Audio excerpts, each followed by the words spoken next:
ಹೌದಲ್ಲ ಇಬ್ಬರಿಗೆ ಆಫ್ಸ್ಟ್ರೀಮ್ದಾಗ ಯಾರದವ ನಾವು ಎಲ್ಲರಿಗೂ ದಯಮಾಡಿ ಕೊಡ್ರಿ ನೀವು. ನಾವು ಬರೋದು ಅರ್ಜಿ ಕೊಡ್ತೇವೆ. ಯಾಕಂದ್ರ ಒಮ್ಮೆ ಇಬ್ಬರಿಗೆ ಡ್ಯಾಮ್ ಆದಾಗ ನಮಗೇನೋ ಸುಖ ಆಕತ್ತಂತ ತಿಳ್ತಿದ್ವು. ಆದ್ರೆ ಯಾರು ಮಾತಾಡ್ಬೇಕಪ್ಪ. ಇವತ್ತು ಏನಾಗೈತೆ ಅಂದ್ರೆ ಮ್ಯಾಗಿದ್ದವ್ರು ಮ್ಯಾಗದವ್ರಿ ನೀರದವು ಅಂತಾರೆ. ಫ್ಲಡ್ ಬಂದಾಗ ಇಫೆಕ್ಟ್ ಆಗೋದು ನಮಗ ಈಗ 10-15 ವರ್ಷ ಸತ್ಯಾನಾಶ ಆಗ್ಯಾವ. ಫ್ಲಡ್ ಬಂದಾಗ ಬೆಳೆ ಪರಿಹಾರ ₹1 ಕೊಟ್ಟಿಲ್ಲ ನಮಗ. ನಮ್ಮ ತಹಸೀಲ್ದಾರ್ ಆಫೀಸರ್ ತಿಂದು ತೆಗ್ಯಾರ.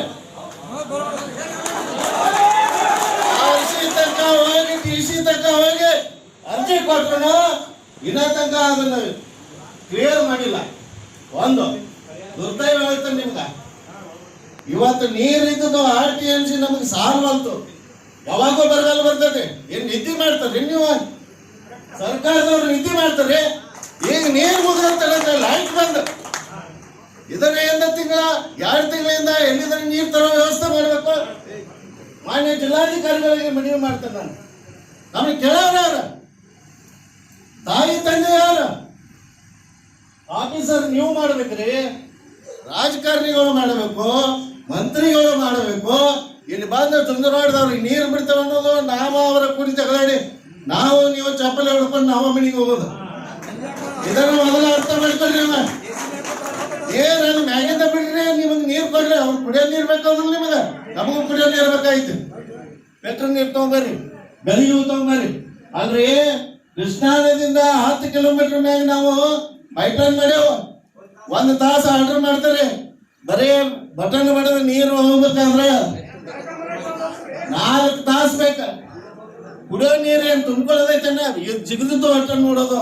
ಅಲ್ಲಿ ಪೈಪ್ಲೈನ್ ಹೊರಗೆ ಬಂದದ್ದು ನೀರು ಅಟ್ಟ ನೋಡೋದು, ಇನ್ನು ಕುಡಿಯೋದು. ತನಕರ್ಗಳಿಗೆ ಏನ್ ಮಾಡೋದು? ಜಯರಾಮ್ ಸಾಹೇಬ್ ಇದ್ದಾಗ ಇದ ಸಮಸ್ಯೆ ಆಗಿತ್ತು. ಇಂದ ಏನಾಗಿತ್ತು ಅಂದ್ರೆ 1 ತಾಸು ಮಾಡ್ಯಾರ. ಅವಾಗ ಕನ್ವಿನ್ಸ್ ಮಾಡಂತೆ 4-5 ತಾಸು ಹಾಕಿದ್ರು. ಆದ್ರ ಸಾಹೇಬ್ರ ಎಲ್ಲೇ ಕುಂತು ಏನ್ರ ನಿರ್ಣಯ ಮಾಡ್ರೆ ಎಲ್ಲಾರು ಸಾಯ್ತು. ಮತ್ ನೀವ ಬಂದ್ ಜಗಳ ಹಚ್ಚಿ ಹೋದಾಗ ಆಕತ್. ನಾವೇನೋದು ನೀವೇನ್ ಮಾಡ್ತಾರ ಮಾಡ್ರಿ. ಎಲ್ಲಿಂದ ನೀರು ತರ್ತಿರ್ತಾರಿ, ನಾವ್ ಅದನ್ನ ಹೇಳಂಗಿಲ್ಲ. ಅದ್ ನಿಮ್ ಸಮಸ್ಯೆ. ಏನ್ ಕಾಳ ಮಾಡಿ ತರ್ತಾರೋ ಗೊತ್ತಿಲ್ಲ, ಏನ್ ದೂದ್ ಗಂಗಾ ತರ್ತಾರೋ, ಏನ್ ಹಿಡ್ಕಲ್ ಡ್ಯಾಮ್ ತರ್ತಾರೋ ನಮಗ್ ಗೊತ್ತಿಲ್ಲ. ನಮಗ ತೆಲಗಿನವ್ರಿಗೆ ಮ್ಯಾಗಿನವ್ರಿಗೆ ನೀರ್ ಬೇಕಾಯ್ತಿ. ನಿಮಗೆ ನೀರು ಬಿಡಿಸಾಕ ಆಗ್ತದ ಇಲ್ಲೋ? ಇದು ಒಂದ ಕೇಳ್ರಿ. ನೀವ ಕೆಳಗ ಮ್ಯಾಗ ಹೊಟ್ಟೆ ಮಾತಾಡ್ಬೇಡ್ರಿ. ಇದ್ರೊಳಗ